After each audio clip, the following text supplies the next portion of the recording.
It is the voice of Indiana County, WCCS, AM 1160 and 101.1 FM. And in the studio with us this morning, Dr. John Gregg, and also with us is Melissa Duncan, both from the Indiana Regional Medical Center's Indiana Physician Group, and joining us as well to talk about Heart Month, Cerner system, all kinds of things happening at the Indiana Regional Medical Center. Good morning to both of you.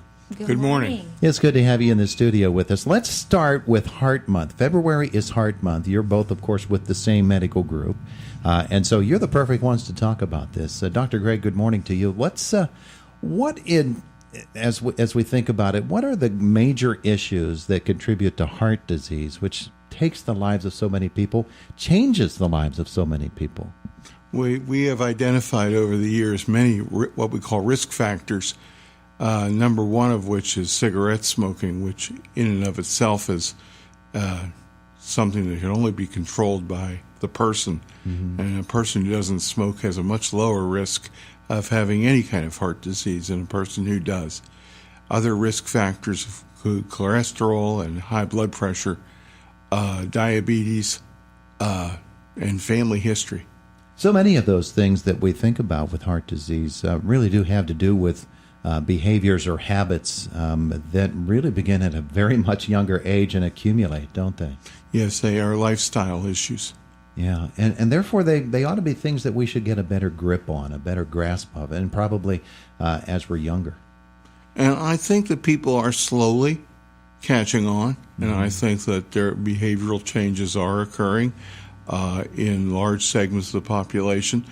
But regrettably, there's still a lot of people who ignore all of that. Yeah, and you see those people in your office. Yes.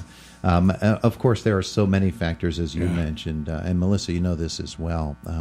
We think about changing habits, but the reason they're called habits is because they have really gotten their hold on us, and they're hard to break. They're hard to break, but the American Heart Association has really used the month of February to highlight that preventative health aspect of cardiology and heart health, focusing on that daily exercise and better diet habits that can really prevent coronary disease and heart disease from occurring. Yeah, let's get you a little closer to that microphone so we can hear you a little bit better.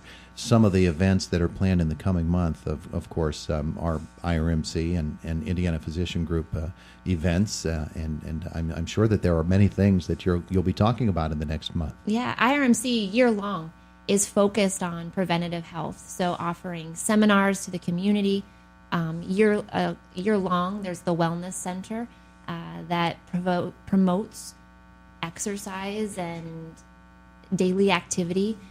There's the Diabetic Counseling Center where there are nutrition counselors always at the ready to really make those diet modifications. Mm-hmm. So that's happening year-round, but we really like to advertise that heavily with the component of heart health in February. Yeah.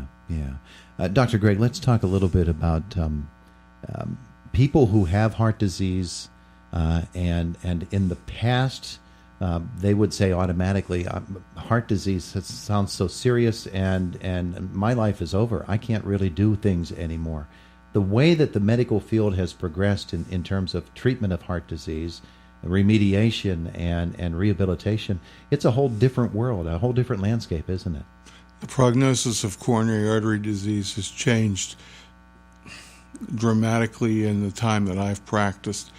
The lifespan of a person with premature coronary disease was no more than 55 to 59 years of age.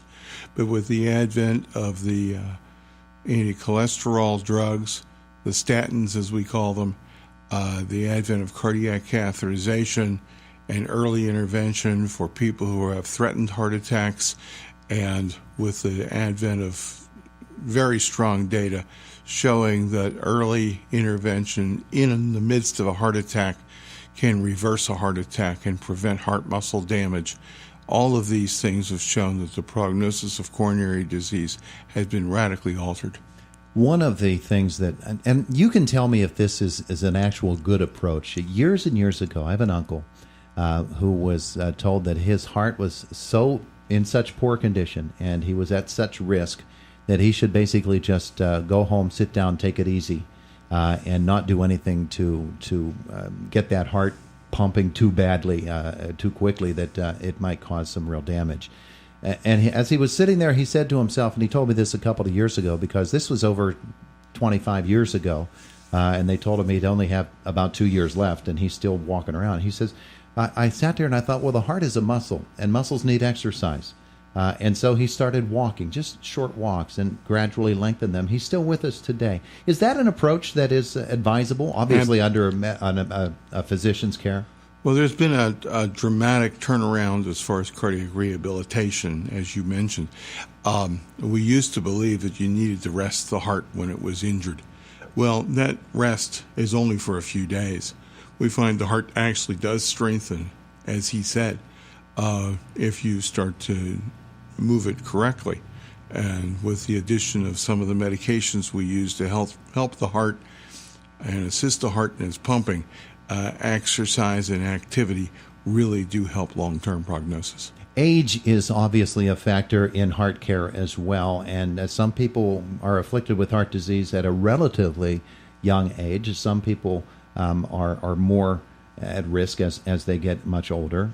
Maybe all are more at risk as they get much older. But what are some of the things that people can do now in their lives that will help them to have better heart health? Well, I think I've mentioned a few of them already. Number one has always been smoking. Number two is to maintain a healthy lifestyle, as we call it, beyond that, and that would include diet with a reasonable balance, and definitely maintaining physical activity. Yeah. People who are sedentary are at much higher risk than those people who are physically active for developing heart disease. And I would assume regular checkups as well. Regular checkups before the age of about 50 or so don't really help that much. Mm-hmm. But after age 50, regular checkups are very important. Yeah. Melissa Duncan with us as well.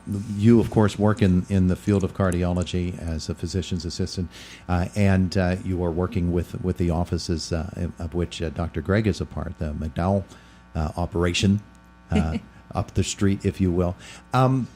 You also are involved in helping to implement the Cerner system at the Indiana Regional Medical Center, and that system came online not so long ago. December 1st. Yeah. How has it been working? I think it's been, the understatement is probably a stressful endeavor for everyone involved. It's a major change. Yeah. IRMC decided to move forward with this project over a year ago, and everyone has been working really hard to make it something that's effective not just for those providing care at IRMC, but those receiving care at IRMC. And I think the biggest factor in this new computer system is that it streamlines the patient's chart. Mm-hmm. So whether you're seeing us in our outpatient office, you're seeing us in the hospital, you're seeing any of the IRMC physicians, your chart is one chart. So it's enhancing the communication between providers, increasing the safety of care and quality of care. So from a patient perspective, it's exciting. From a provider perspective, we're getting there. You're getting there? Yeah. Well, we hear about what a big sea change it is for the folks at IRMC, but how it's going to open new horizons for patient care. Absolutely. There. Just amazing. Just really making the patients a part of their care. You know, that's been our focus in cardiology for years, making sure that patients understand their diagnoses and are an active participant in their care.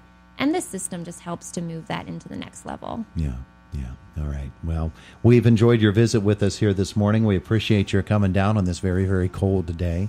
As we talk about heart care, we're going to hear much more about it, cardiology, through the month of February and on. Dr. Gregg, thank you. And you're welcome. And Melissa, thank you as well. Have a great day. It is the voice of Indiana County, WCCS, AM 1160 and 101.1 FM.